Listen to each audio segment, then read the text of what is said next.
से दूर, खबरों से भरपूर। सलाम, आदाब, सत श्री अकाल, नमस्कार। पूर्व लोकसभा सांसद इलियास आज़मी साहब ने एक अहम बयान दिया है। ये वही इलियास आज़मी हैं जिनका बीएसपी से लेकर आम आदमी पार्टी को बनाने में सबसे अहम योगदान रहा है, जिन्होंने वीपी सिंह साहब के साथ लंबे समय से काम किया है, जिन्होंने डॉक्टर बी.आर. अम्बेडकर का ज़माना पाया है और देश के स्वतंत्रता संग्राम को अपनी आंखों से देखा है।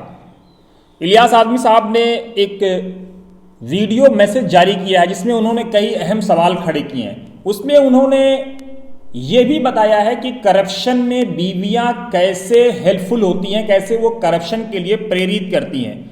उसमें उन्होंने ये भी बताया है कि मोटा भाई की असल परिभाषा क्या है। इस वीडियो में उन्होंने ये भी बताया है कि पहली बार सरकार कहाँ खरीदी गई, किसने खरीदी और क्यों खरीदी। साथ ही साथ उन्होंने ये भी बताया है कि कर्नाटक की सरकार किस लिए खरीदी गई।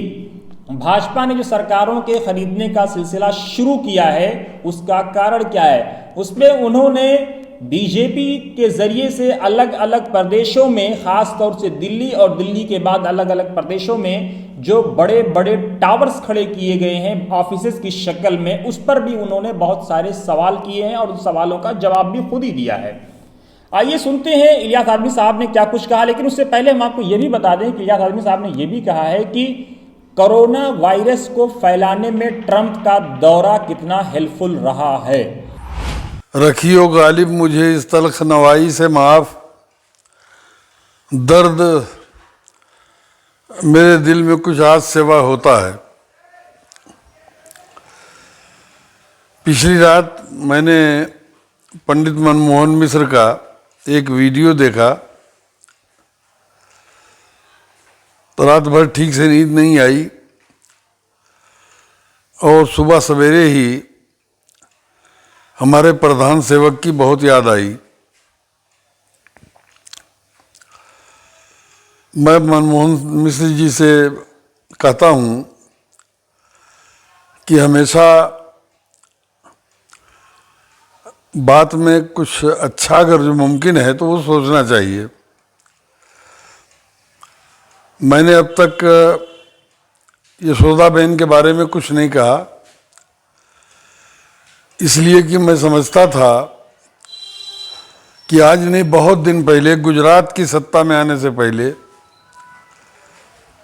उन्होंने यशोदाबेन को वनवास दे दिया। वो शायद इसलिए था कि बीवियां भ्रष्टाचार में बहुत सहायक होती हैं, ये सबको मालूम है। और हमारे प्रधान चौकीदार खांटी 24 कैरेट पक्के ईमानदार हैं। वो इतने ईमानदार हैं कि भाजपा का बहुत बड़ा कार्यालय बिल्कुल मुफ्त में उनके पास था। उसमें सब सारी सुविधाएं थीं। अशोक रोड पर सिर्फ सेंट्रल एयर कंडीशनिंग नहीं थी। तो उन्होंने ज़्यादा नहीं, सिर्फ 1,500 करोड़ का एक कुटिया भाजपा के लिए बनवाई। अब कहाँ से बनवाई? चंदा करके बनवाई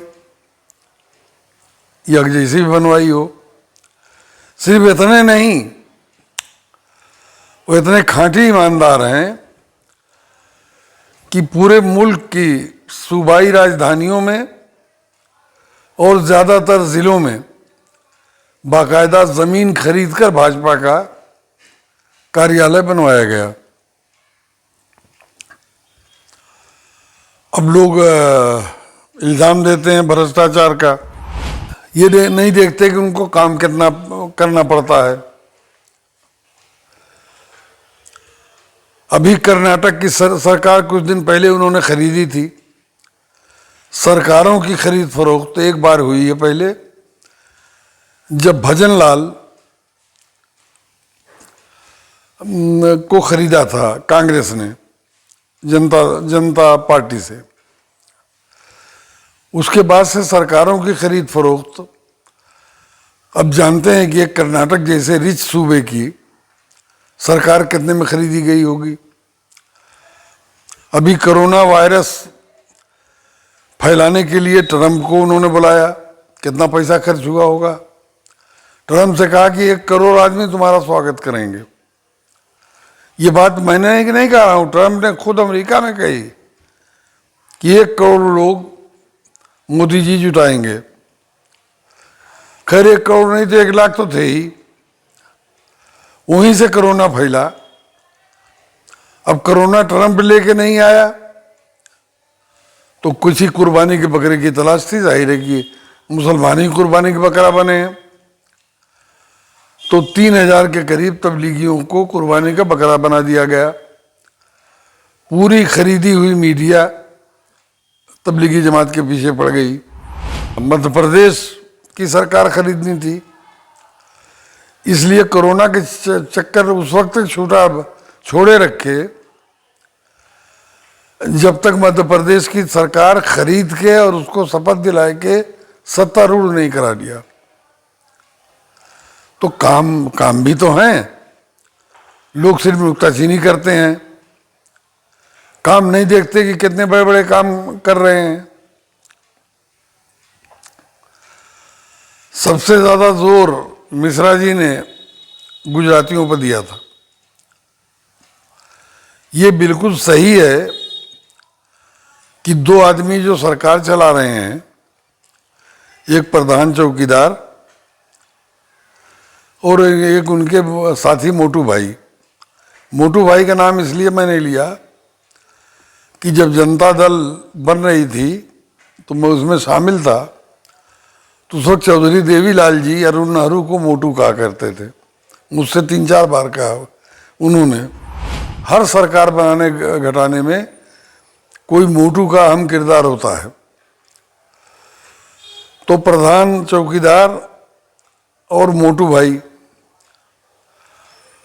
और अडानी और अंबानी, बताइए 4 गुजराती बनियों के सर पर पूरे देश का बोझ आपने लाद दिया। अब उसके बाद कह रहे हैं गुजराती, सब गुजराती बैंक लूट के भाग रहे हैं। ज्यादातर बैंक लूट चुके हैं और कुछ लूटने वाले हैं, और कुछ लूट चुके हैं लेकिन अभी जाहिर नहीं हुआ। एक भाजपाई कई महीने से मिल नहीं रहा है, 35,000 करोड़ रुपया बैंकों का लिए हुए है। जल्दी वो भी जाहिर हो जाएगा।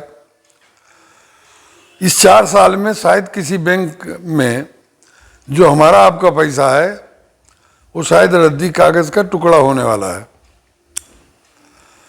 इसलिए कि भाई गुजरातियों ने, गुजराती बनियों की सरकार है, जो पुराने ज़माने में तलवार से सरकारें बनती थीं।